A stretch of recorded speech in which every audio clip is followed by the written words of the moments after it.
for the top of the stretch, he being Nashville. All alone as he turns for home, a 10 to 12 length lead. Back to the rest. You've got Wild West to the inside in the second position. Cajun Brother has lost ground. Relentless Dancer moves up from the outside. Little Menace charges up the rail to third, but it's Nashville on past the 16th pole, 6 lengths to the good, back to Wild West. Nashville under no stress whatsoever, winning it. Takes to Perryville for Ricardo Santana Jr. Wild West was home second.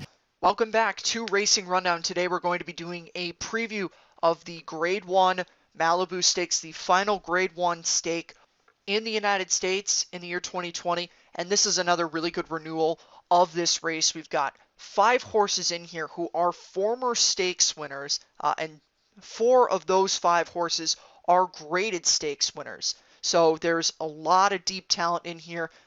And I think there's even a small chance that this race could have some implications for Eclipse Awards for this year. But even if it doesn't impact Eclipse Awards this year, I think this will give us a very good preview into what we could see from some of the horses in here going into next year in several divisions. Obviously, the sprint division, several of the horses in here are stakes winners sprinting, but there are a couple of two-turn stakes winners in this race as well. So I think this race could give us a strong indication of what we're going to see from some of these horses going into next year. So the first horse we're going to get to is Collusion Illusion, the winner of the Bing Crosby at Del Mar earlier this year, but he's coming out of 2 defeats, and the latter of the 2, the Breeders' Cup Sprint, was a very disappointing 12th place finish.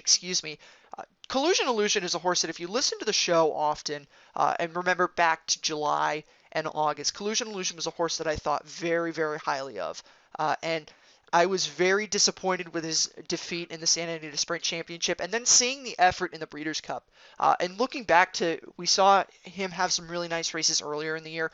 I will admit, I really struggled trying to see if I could find a way to explain specifically the Breeders' Cup effort. Now, it may be easy to fall back on the, well, he was a California horse shipping out of California for the first time narrative, which I do think that there may be something to that with him, but I'm not going to say that that's the reason he lost the Breeders' Cup.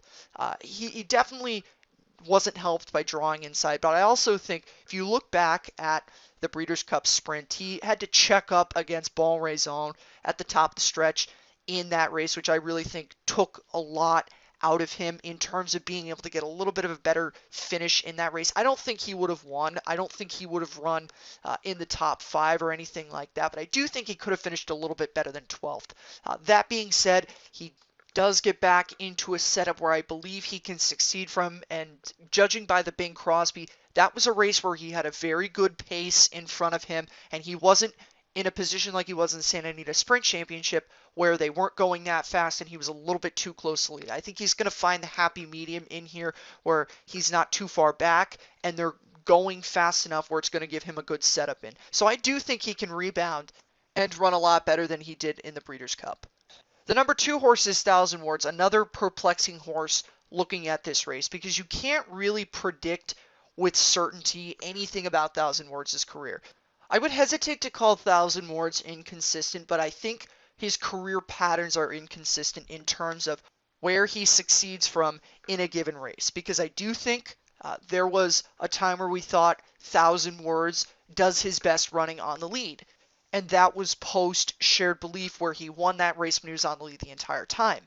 But then you look at the Preakness and he was very forwardly placed in that race, had the lead for a moment and was in a relatively good position to finish well in the race, and he just faded.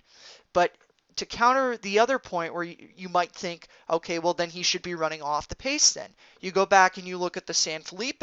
He was off the pace in that race, and he ran a very poor 4th place finish. And then the Oaklawn Stakes, he stumbled at the start of the race, I understand that, but it was still a race where he wasn't near the lead, and he lost the race, obviously due to other circumstances, but it begs the question with him, where is he going to do his best running from? I don't think he can be close to the pace and win this race, given the fact that we have 2 horses in here who have never trailed in a race in Charlatan and Nashville, and we know that those 2 horses can go very fast, so it's probably not going to be a very friendly pace for a horse like Thousand Words.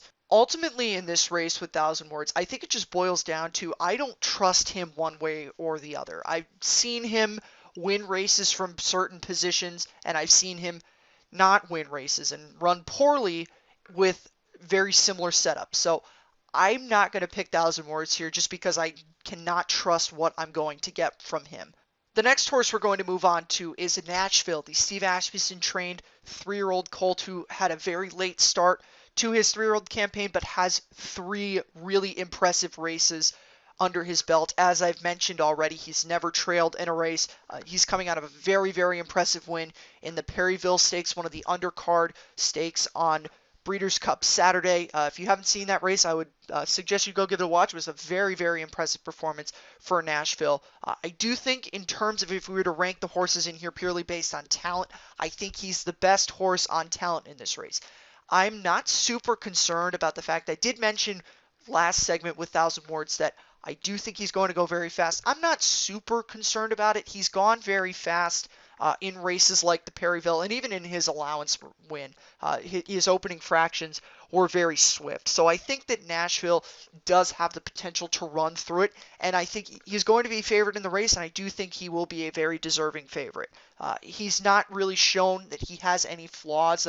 Like I said, the one thing you could point to go against him is the fact that there is another horse in here, Charlatan, who is very similar to him in terms of always wanting the lead and never having trailed a horse in the past. But I just think that Nashville may have the ability to just take the speed duel and run with it if that should arise with Charlatan. So I do think that Nashville is the best horse in the race, and I do think he has the potential to be able to withstand a strong challenge from a horse like Charlatan and certainly a very hot pace. And now we're going to move on to number 4, Charlatan. Like I've mentioned already, he's never been behind another horse in his career. He's crossed the wire 3 times. He was disqualified in the Arkansas Derby due to failing a drug test, but he still crossed the wire first in the Arkansas Derby. That was a very good performance from him, and I do think that he is a horse that should be strongly considered in here, but I don't love Charlatan off the layoff in this race. I also don't think he's really ever proven that he can take a challenge. I'm not saying that he can't, but we know that Nashville is a horse that wants to go super fast early in races. And Charlatan also wants the lead, so I don't think there's a scenario where Charlatan is not in a position where he's going to have to battle with a horse like Nashville. And I don't think that Charlatan has proven that he has the ability to stay in a company like that with a horse like Nashville, who's going as fast as we've seen Nashville go. So I think Charlatan is a little suspect. In all 3 of his races, he's been on the lead, but he's had fairly modest fractions in those races. So I think that there is a strong chance that Charlatan would be in the position to where he is being tired out by a horse like Nashville. So for that reason, I think Charlatan, also the fact that he is off a 7-month layoff, is another thing that I don't like in there. So I think those are the 2 things about Charlatan that I can't really trust him 100% in this race. I do think next year he does have the potential to have a really strong 4-year-old campaign, but I don't think that he's going to win his comeback race. The number 5 horse in here is Express Train, John Sheriff's trained 3-year-old who is coming out of an 8th place finish in the Twilight Derby, but that was a race on the turf. And Express Train has run on the dirt before, so I'm primarily going to focus on his dirt starts. And I do think that he's a horse that is going to be very benefited by the setup of this race. I probably made it apparent that I'm assuming there's going to be somewhat of a fast pace in here. And you have a situation where a horse like him, who has been on the lead before, Express Train has been a horse who's gone to the lead before, but he doesn't necessarily have to. And I think in a position where you've got a race setup that looks like it's going to have the type of pace situation that this race is going to have, I think that Express Train would be the type of horse that would be off the pace in this race. He doesn't necessarily have to be on the lead. I don't think he's going to be. His last win was a race where he was coming off the pace in a race very similar to this, 6.5 furlong allowance race at Del Mar, and there was a pretty decent pace in front of him in the race. So if you want to go against the 2 speed horses in here, Charlatan and Nashville, he could be a very good choice to go with, but I'm just not sure if he has the class to run with the company of this. I think setup-wise, he will be in a good position, but I think there's also a big class question mark with him. And the final horse that we're going to touch on in this race is Independence Hall. Recently transferred to the Michael McCarthy barn. He got his first win since the 1st of January 2020 when he won an allowance at Del Mar on the 8th of November. Looking at Independence Hall, he has never lost going one turn in his career. He broke his maiden going 7, and then he had 2 stakes wins at Aqueduct going a 1-turn mile, and then, like I mentioned, getting back out to the 1-turn distance, the 6.5 furlongs at Del Mar, took that race home. His only losses have come in 2-turn stakes, both of those being the Sam Davis and the Florida Derby back when he was on the road to the Kentucky Derby. That last race is also very encouraging because he did come from off the pace in that race, which he hadn't done in a race that he'd won since his maiden, and he had stumbled in the start of that race. So very good signs from Independence Hall, very good around 1 turn. There's a lot of positives for him going into this race. Ultimately, like I've mentioned, I think you can make strong cases for 4 of the 5 horses in here. I personally didn't make a strong case for Thousand Words, but I do think there are some people out there who may differ from my position. Point being that this is a very competitive race, very deep race, and the fact that this is the final Grade 1 race of the year is a very good thing because we do get to enjoy a really nice race to close out the year with. So looking at my pick for this race, ultimately, as I've kind of alluded to, I'm going to go with Nashville. Even though I do have some slight concerns, I do think even if he does get challenged by Charlatan, I think he will be able to run through it and be able to win very impressively.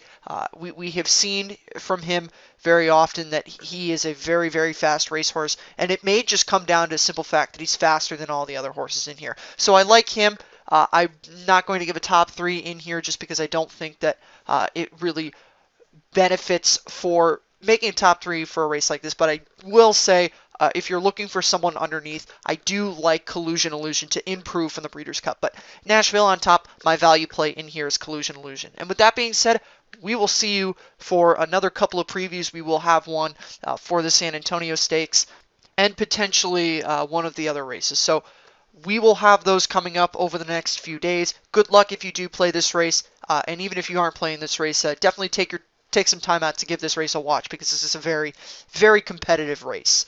We will see you next time. 24.73 half mile. Wild Man Jack coming to the 8th pole with a neck in front. Law-abiding Citizen fights onto his inside. Collusion Illusion is making a run down toward the rail. Then Hartwood, and on the far outside, Lexitonian is flying late. Collusion Illusion, Lexitonian. These two, Collusion Illusion, then Lexitonian.